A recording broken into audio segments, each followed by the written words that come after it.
आज का हमारा टॉपिक है ग्रुपिंग ऑफ टू सेल्स। तो हम सेल्स को कैसे ग्रुप करते हैं वो देखेंगे। सबसे पहले हमारे पास है टू सेल्स इन सीरीज। आपने दो सेल को सीरीज में कनेक्ट करना है। अब दो सेल की सीरीज कनेक्शन को हम कैसे लेते हैं आप देखेंगे इसमें कि आपका जो नेगेटिव टर्मिनल है वो सेल के नेक्स्ट पॉजिटिव टर्मिनल के साथ कनेक्ट किया गया है। तो इस तरह के कॉम्बिनेशन को हम सीरीज कनेक्शन कह देते हैं। और जब इन दोनों को आप इकट्ठा कर देते हो तो इसकी एक इक्विवेलेंट ईएमएफ बन जाएगी और दोनों इंटर रेजिस्टेंस की एक इक्विवेलेंट रेजिस्टेंस बन जाएगी। मतलब ये है कि जब आप इनको कनेक्ट करोगे तो दोनों का ईएमएफ कितना हो जाएगा मिला के एप्सिलॉन इक्विवेलेंट। वैसे ही उसकी इंटरनल रेजिस्टेंस हो जाएगी आर इक्विवेलेंट। अब हम बात करें potential difference between A and B. Potential difference between A and B की बात करें तो ए एंड बी के बीच में हमारे पास एक ही सेल है एप्सिलॉन 1। आपको पता है जो आपका पॉजिटिव एंड होता है, बड़ी लाइन आपकी पॉजिटिव एंड को रिप्रेजेंट करती है, ये हायर पोटेंशियल पे होती है, और आपका जो नेगेटिव एंड होता है ये लोअर पोटेंशियल पे होता है। तो हम बात करेंगे हायर माइनस लोअर। तो ये देखा हमें potential difference across A B.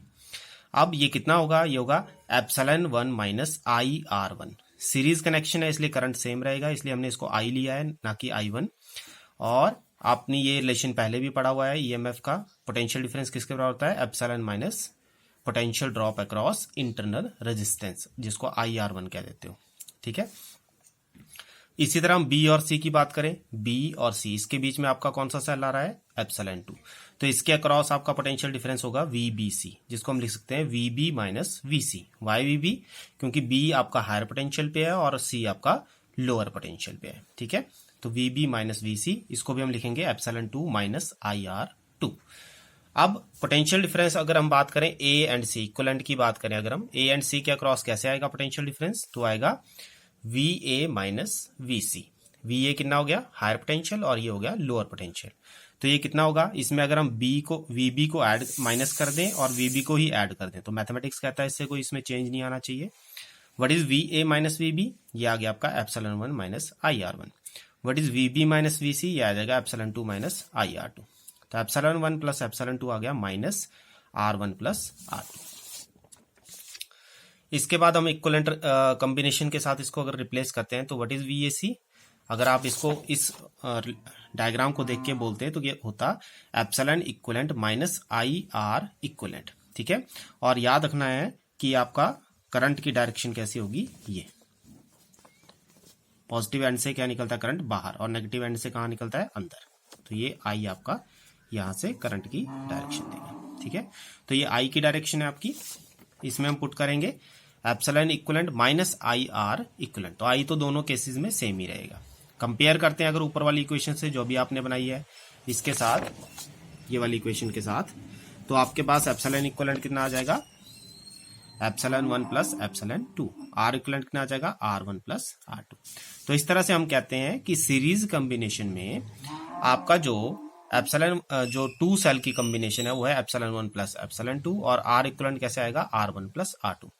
अगर यही कॉम्बिनेशन हम n सेल के लिए ले लेते हैं तो आपका एप्सिलॉन इक्विवेलेंट कितना हो जाएगा, epsilon 1 plus epsilon 2 and so on, जितने भी सेल आपने लिए उन सबको ऐड कर देना है।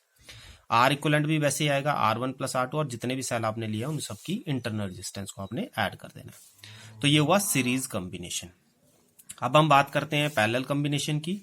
तो दो सेल पैरेलल में तब होते हैं जब उनके पॉजिटिव एंड, जो भी एंड उसके पॉजिटिव है वो सारे के सारे आपने एक पॉइंट पे कनेक्ट कर दिए हैं, और जो सारे के सारे नेगेटिव एंड है वो आपने दूसरे पॉइंट पे कनेक्ट कर दिए। जैसे ये दिखाया गया है, ये इसका पॉजिटिव और दूसरे सेल का पॉजिटिव एक पॉइंट B1 पे आपने कनेक्ट किया हुआ है। वैसे इसका एक नेगेटिव दूसरे का नेगेटिव एक पॉइंट पे आपने कनेक्ट किया है। तो इस तरह के कॉम्बिनेशन को हम पैरेलल कॉम्बिनेशन कह देते हैं। ठीक है। हमने दो सेल लिए एप्सिलॉन 1 R1 और दूसरा सेल लिया एप्सिलॉन 2 R2। एप्सिलॉन 1 से आपका करंट फ्लो कर रहा है I1 और एप्सिलॉन 2 से कर रहा है I2, और दोनों मिलके I1 प्लस I2 कितना बनाएंगे, I।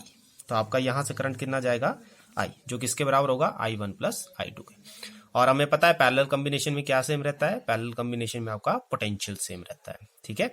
अब हम बात करें पोटेंशियल डिफरेंस अक्रॉस एप्सिलॉन 1। इसके अक्रॉस पोटेंशियल डिफरेंस हम क्या लेंगे, V।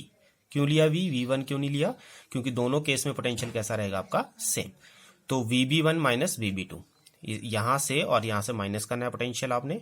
ये हायर पोटेंशियल है और ये लोअर पोटेंशियल, क्योंकि ये पॉजिटिव से कनेक्टेड है हायर होगा, और ये नेगेटिव से कनेक्टेड है तो ये लोअर होगा। तो VB1 माइनस VB2 क्या आ जाएगा, एप्सिलॉन 1 माइनस I1 R1। अब इसमें करंट डिफरेंट है, इसलिए I1 R1। I1 कितना आ गया, ε1 माइनस V अपॉन R1। तो इसको आप दोनों इक्वेशन को सॉल्व करोगे तो ये आपकी इक्वेशन आ जाएगी। सिमिलरली I2 भी हम ऐसे ही निकाल सकते हैं, ε2 minus V upon R2। V क्या है, पोटेंशियल डिफरेंस, जो दोनों केसेस में कैसा रहेगा, सेम, क्योंकि पैरेलल कॉम्बिनेशन है। फिर टोटल करंट कितना आ गया, I1 प्लस I2, अभी मैंने आपको बताया। तो यहाँ पे हम I1 और I2 की वैल्यू पुट करेंगे। यहाँ से ε1 ओवर R1 अलग कर देना है, प्लस ε2 ओवर R2 अलग कर देना है। जब आप इसको अलग लिखोगे तो ये बन जाएगा ε1 over R1 minus V upon R1। यहाँ पे माइनस V कॉमन लोगे दोनों केसेस से, तो ये अंदर आ जाएगा 1/R1 प्लस 1/R2। तो सिंपल मैथ है, आप इसको देख सकते हो। If the parallel combination is replaced by single cell, अगर मैं इसको फिर से सिंगल सेल से रिप्लेस कर देता हूं, मतलब इन दोनों का एक इक्विवेलेंट ईएमएफ एप्सिलॉन इक्विवेलेंट मान लेता हूं और रेजिस्टेंस आपकी आर इक्विवेलेंट मान लेता हूं, तो आपका उस केस में रिलेशन क्या बन जाएगा, I is equal to epsilon equivalent over R equivalent minus V upon 1/R equivalent. तो आपने यही फॉर्मूला फॉलो करना है, इसकी जगह एप्सिलॉन इक्विवेलेंट और इसकी जगह आर इक्विवेलेंट। तो epsilon equivalent by R equivalent और 1/R इक्विवेलेंट। तो इसी के अंदर हम इसकी वैल्यू पुट कर रहे हैं। फिर इसको कंपेयर करेंगे तो epsilon equivalent over R equivalent कितना हो गया, वो आपने पीछे से कंपेयर करना है। तो कितना है, ε1 over R1 plus ε over R2, जो इस ब्रैकेट के अंदर है। इस ब्रैकेट के अंदर 1/R इक्विवेलेंट है, तो पीछे कितना था, 1/R1 प्लस 1/R2। इसी तरह एन सेल के लिए भी आप वही सेम प्रोसेस फॉलो कर सकते हो।